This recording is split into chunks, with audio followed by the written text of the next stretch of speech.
And you're on. Hey, late night from Willowdale. See, I didn't want to do two videos so close together. We did one last Saturday about Apollo and all sorts of other issues, U.S. and Iran and all sorts of issues. But Cleet said, we should really do something about the Mueller report because everyone's talking about it, uh, and you know, uh, Trump thinks he's vindicated. The Democrats are very divided because there was no bombshells in that testimony by Mueller. Let's just head up the Mueller report there so everyone can see that. Okay, got it. And it was on the top of the Financial Times. Obviously, it was a worldwide story.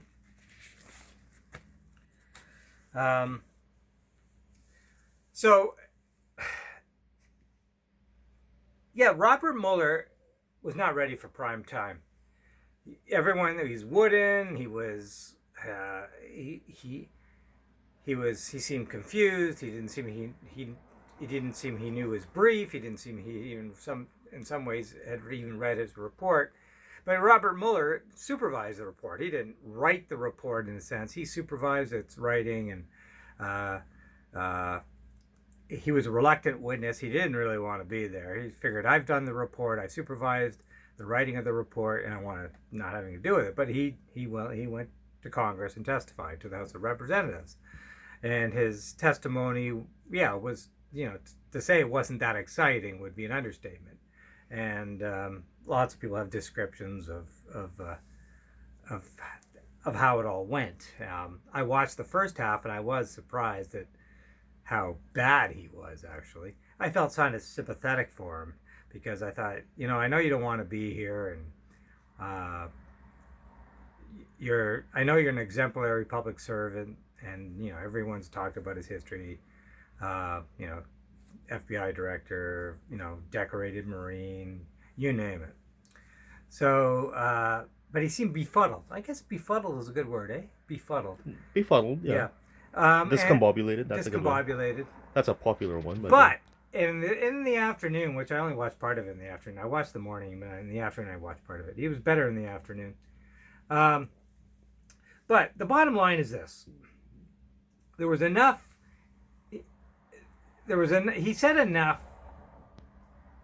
said enough to warrant impeachment of the 45th president of the United States. Okay? He didn't say a lot, but he said enough. Yeah, and the Democrats read a lot of his report to him, and he concurred with what was in the report. And that's, people forget, he concurred with the Democrats. All the different Democrats read parts of his report to him, and he concurred with what was in the report. Sorry, I'm not that articulate here, but okay. So, but Mueller, and let's be clear on this. Mueller said basically that, and he agreed with his own report, that Trump committed obstruction of justice. Okay? He agreed with that in his testimony on Wednesday. He also said, because of precedent, Office of Legal Counsel, you don't indict a sitting president. But he said Trump was not exonerated, and he basically admitted that Trump committed obstruction of justice.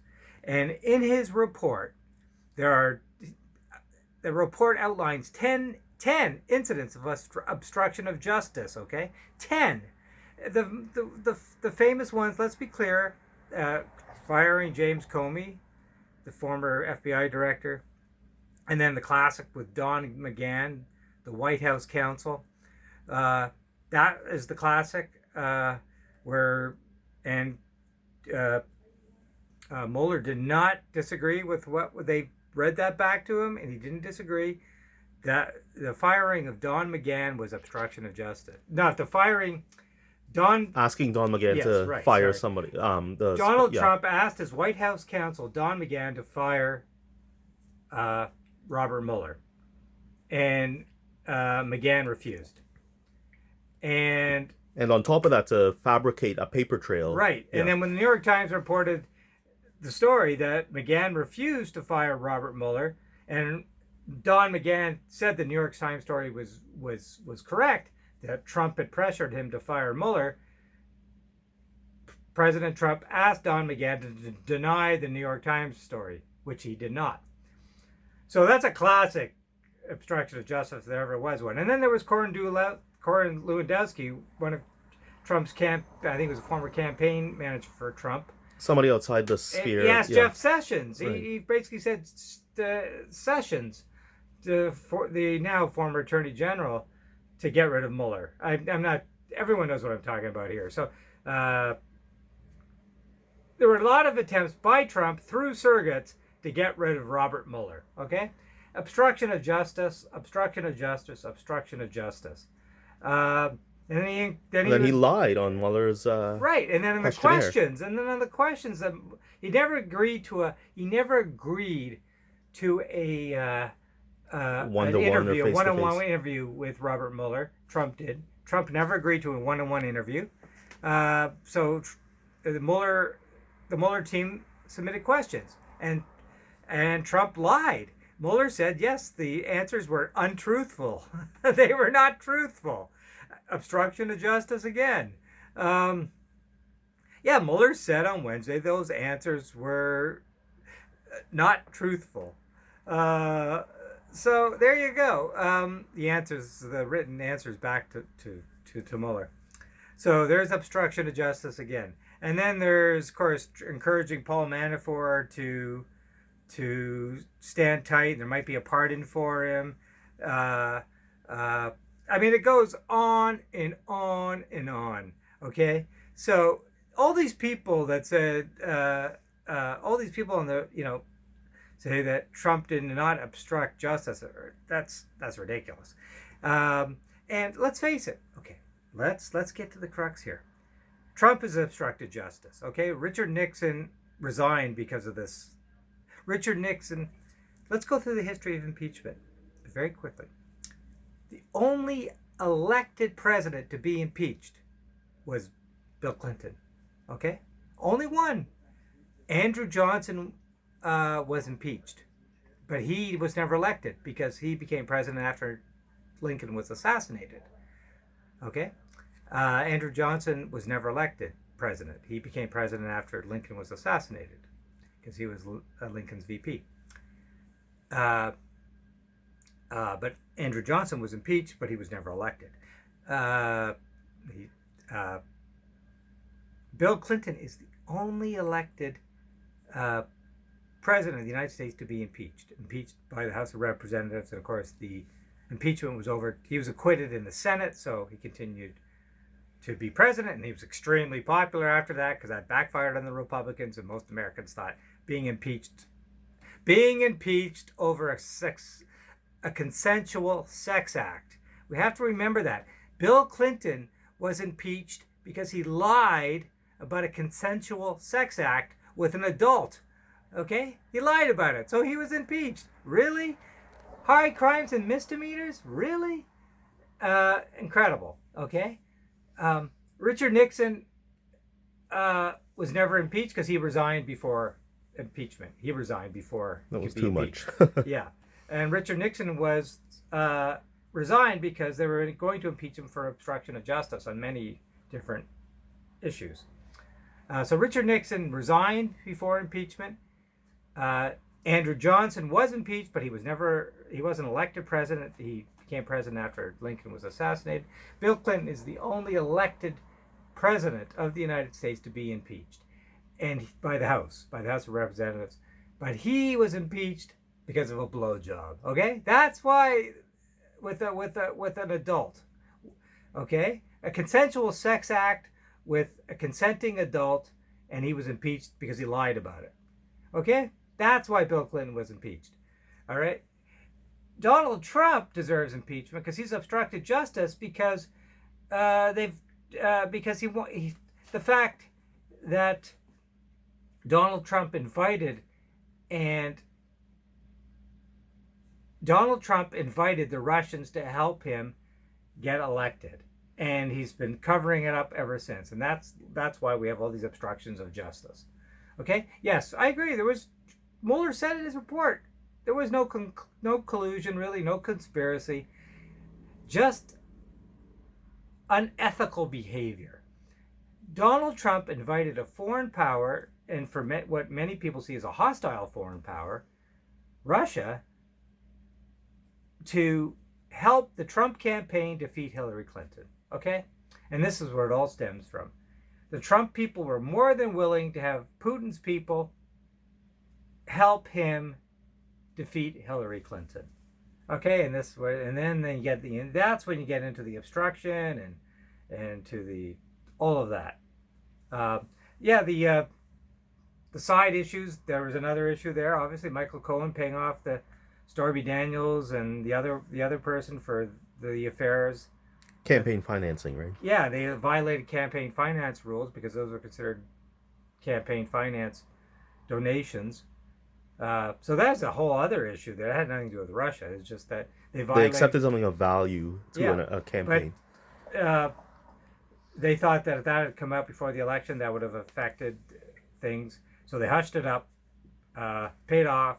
It was paid off, and that's a campaign violation, and that's a crime. That's a federal crime. That's a whole other side issue.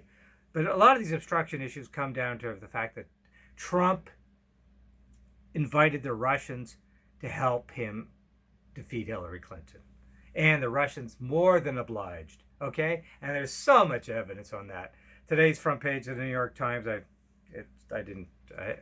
talks about that, how the Russians were involved everywhere. And there was a lot of malfeasance going on. It's still going on. Okay? Trump invited the Russians. I can't emphasize enough. You saw the headline. You've seen it so many times. You know, Russia, can you help me get Hillary Clinton's emails? You know, and Putin. And the classic is Vladimir Putin said 1 year ago in Helsinki. He said 1 year ago, did you want Donald Trump to win? He said, yeah, we wanted Donald Trump to win. Okay? The Russians hated Hillary Clinton for all the reasons, okay? And part of it was the Russians did not want a strong woman leader in the United States. Russia's still a very macho country. They did not want a strong woman leader in the United States. And also, Putin thought that Hillary had interfered in his sham election. So the Russians wanted Trump to win, and they were going to do everything to make that happen, and they did. And we've seen, everyone knows. Read the Mueller report. Everyone knows what the Russians did. A lot of Russian citizens were indicted. And this stuff goes on and on and on. The Russians are disruptors, okay? And don't other countries have intelligence saying that Russians have interfered with their election, like the UK, for instance? Like, I mean, but no, the Russians try to interfere. The Russians are very happy about Brexit. They're very happy that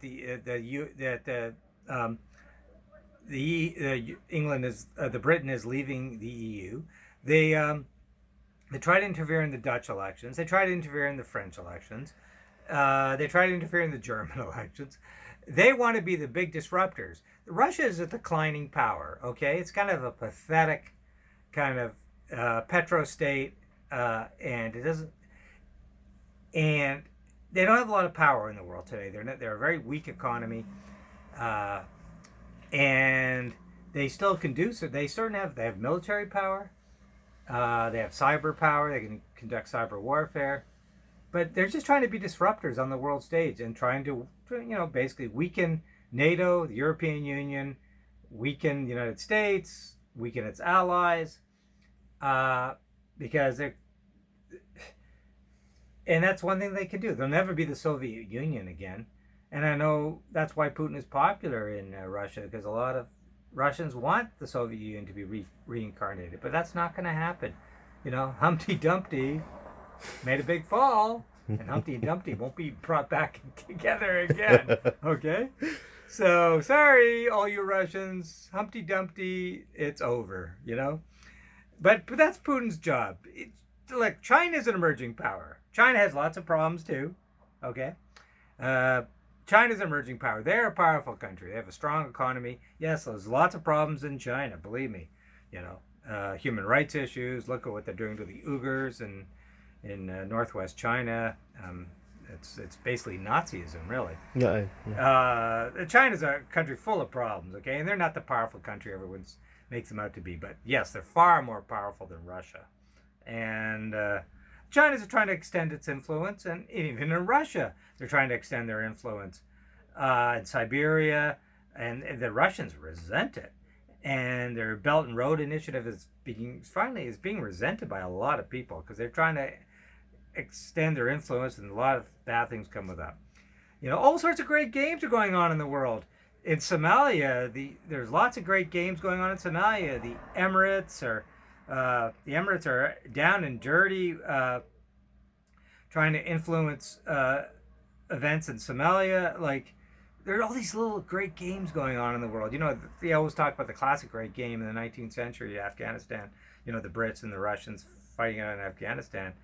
There's all these little great games going on, and Iran is part of it too. And that's for another video. But anyways, the bottom line is, and this is going on a lot longer than I would have thought. The bottom line is Trump should be impeached. Okay? What about Nancy Pelosi's take on the whole thing? What do you think about that? She feels that a lot of Americans don't want to go through this again. And I understand it totally. It's very dramatic. What the U.S. went, 1980, 90, I guess it was 98 when they went through that with Clinton. It's very dramatic, and it sucks up a lot of energy. But I really do believe, and I've heard all the arguments against it. There are other things to worry about. Sure, the economy and all sorts of things. But Trump is unfit for office. Totally. Yes, he was elected, but he's totally unfit for office. And he invited a foreign power to help him get elected. Yeah, there was no collusion. There was no organized conspiracy. But he invited a foreign power to help him get elected. That probably did help him get elected. And then he tried to deny it. And that's where a lot of these obstruction of justice issues come up. So, yeah. And Bill Clinton was impeached because he denied a sexual affair with Monica Lewinsky. He was impeached over that, where he never committed all these acts of obstruction of justice. Bill Clinton didn't invite a foreign power to help him win the election. So think about it. Trump has committed all these atrocities, you could say, and he continues to govern. No, he needs to have an impeachment stain on his presidency. Of course the Senate will overrule it. The Republican Senate, they love him. It's a cult. They'll never acquit. They'll never let Trump be impeached. They'll acquit him in the Senate. But I think the Democrats should impeach him. Get that stain on his presidency, okay? That's what it's about. Putting a stain on his presidency. But Bill Clinton became a rock star. Yeah, but Trump won't become a rock star. Are you sure? I don't think so. I don't think so. He's not Bill Clinton. Most Americans did think that Bill Clinton was wrongly, by a hardly partisan, by a bunch of right-wing nut jobs, and some are Democrats too. He was done in by a bunch of overly righteous right-wing nut jobs. Who, as you know, Cleve, many of them have had their own extramarital affairs, and a lot of the Republicans boys. are diddling little boys in bathrooms, and you know what I mean. I get you. You get you. Yeah. It's so pathetic, right? So let's move on from that. The bottom line is Trump should be impeached, and the evidence is there, and the Mueller report provides it. And Mueller gave not a great performance on Wednesday, but he gave enough to prove impeachment. Just remember that, all you out there. 10 incidents of obstruction of justice. He invited the Russians to help him win the election. Totally unethical. There's enough there for impeachment. Okay, let's go on to my favorite. So the Democrats. I'm not going to get into all the divides in the Democratic Party and all that.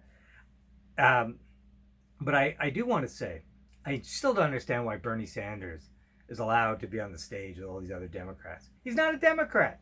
He doesn't want to be a Democrat, yet he wants to be on, like, really? But Elizabeth Warren though is kind of really giving him some competition, and she's like kind of like red, Yeah. No, I like think a Bernie Sanders red, is finished. sorry, blue. Yeah, Yeah. the Bernie Sanders is crazy crazy Bernie at weekend at Bernie's, right? Crazy weekend at Bernie's. Mm. I always thought he was a fraud, uh, and if I think Bernie cost Hillary the election, no question. Um, Bernie helped bring Donald Trump in. I wouldn't be surprised if Bernie voted for Donald Trump. A lot of his supporters did. They have the same ideology. They're anti-free traders. A lot of them are anti-immigrant. Uh, so I wouldn't be surprised if a lot of Bernie supporters voted for Trump. And of course, a lot of them didn't vote for Hillary. They just stayed home if they didn't vote for Trump. I always found the Sanders thing a bit of a fraud. I never understood. This is the Lake Champlain socialist, the Champlain socialist, with his big homes on Lake Champlain. The guy's worth a lot of money. And we have a lot of those there in are the issues. He doesn't pay his staff properly. They've been fighting him in court. He's treated people like crap. Oh God. Yes, because it's decadence. Yeah, it's Western decadence. Crazy Bernie. Crazy Bernie, weekend at Bernie's. Yeah, weekend at Bernie's is probably pretty nice in one of his mansions on Lake Champlain. The Champlain socialist, he's a fraud. He shouldn't be allowed even on the stage because he's not a Democrat. I always thought he was a fraud. And yes, he basically brought us Donald Trump. And I wouldn't be surprised if Bernie, we know most of his supporters voted for Trump. I wouldn't be surprised if Bernie voted for Trump. Hopefully that whole thing will end. I think Bernie's going downhill, so that's good. Okay, let's talk about Brexit quickly. Johnson is now the he looks like crazy Bernie, doesn't he? Boris Johnson, more Trump or Crazy Bernie? I don't know. No, I think no. He looks more like Trump. Just automatically, So the haircut, yeah. This is just a quick. Everyone says it, but this is Britain is what the hell's going on in Britain? This could be. I'm not going to predict any major disasters come the fall if there's a no deal Brexit, but Britain is going to get hurt. And what is going on in Britain that they want this? The European Union was not perfect, but it's probably considered one of the great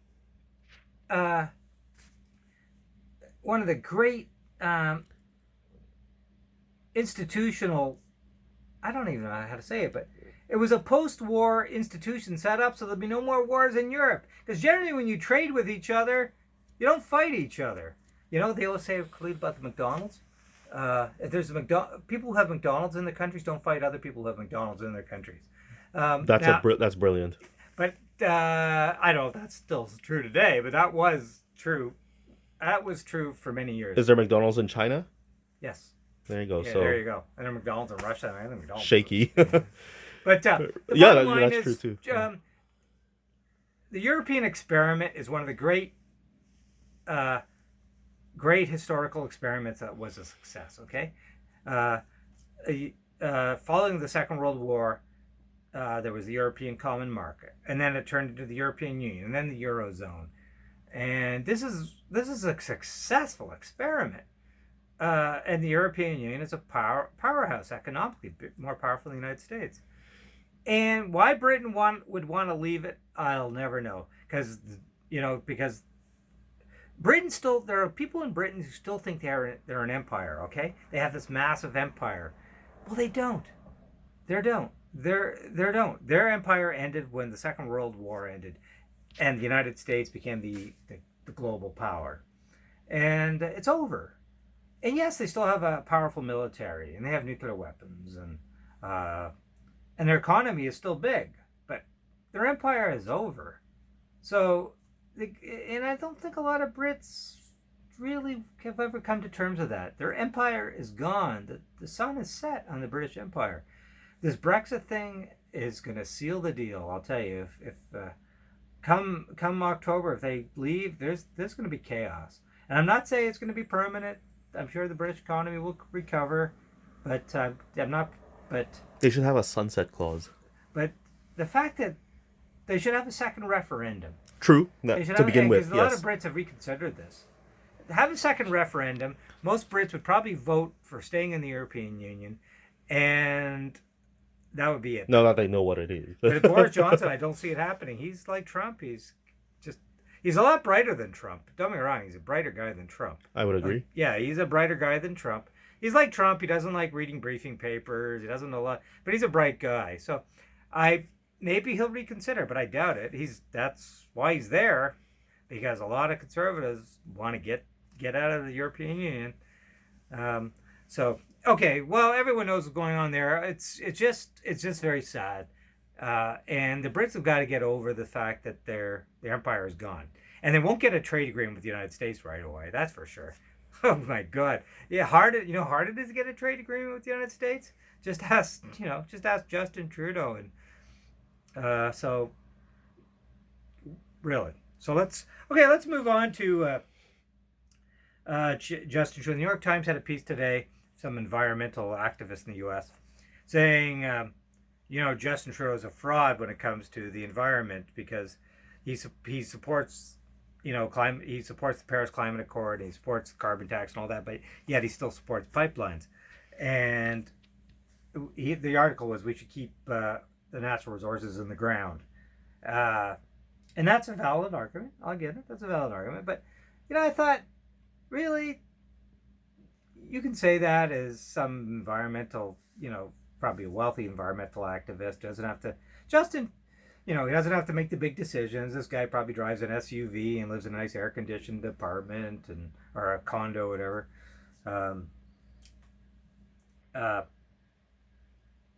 Justin Trudeau is the prime minister of a country with lots of natural resources, so he has to make decisions. And one of them is you got to get your natural resources to market, and oil is one of our natural resources.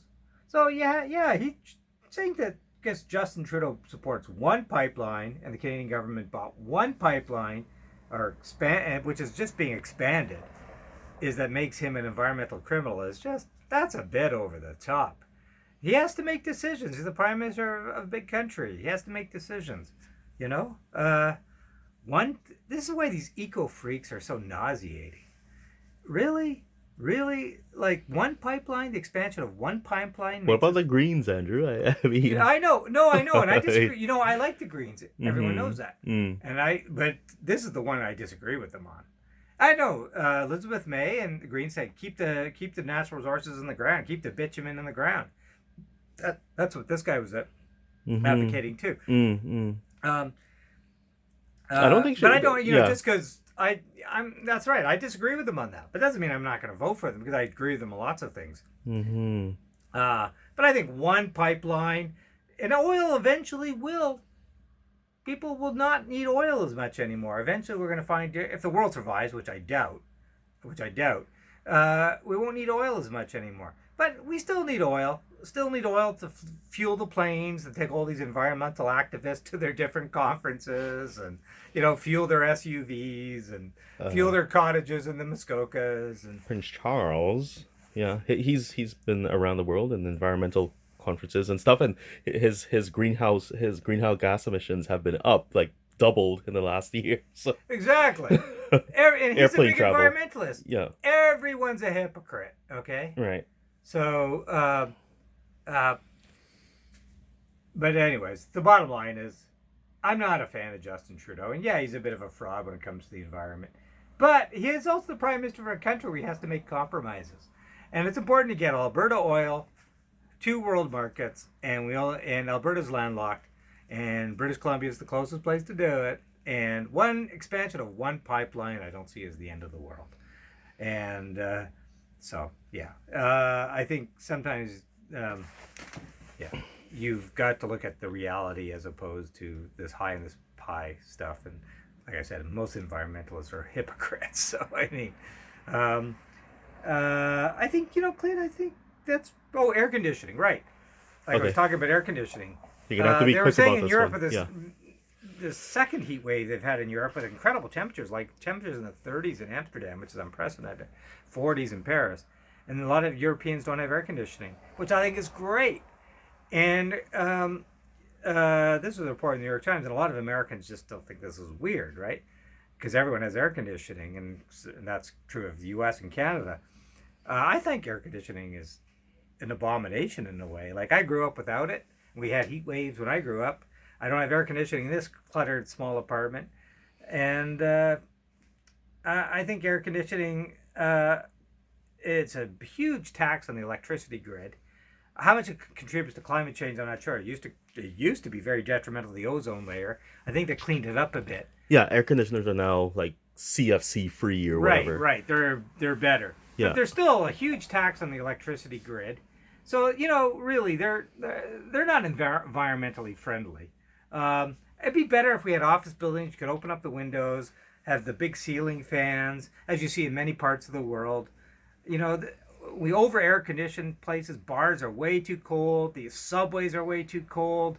That's something people never think about, air conditioning. Stop over air conditioning. And I do think that's a contributor to climate change. And I'm glad a lot of Europeans don't have air conditioning.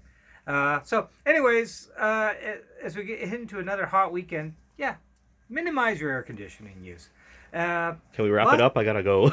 Yeah, we got to wrap this up. Okay, that's it. And we'll talk to you later. Good.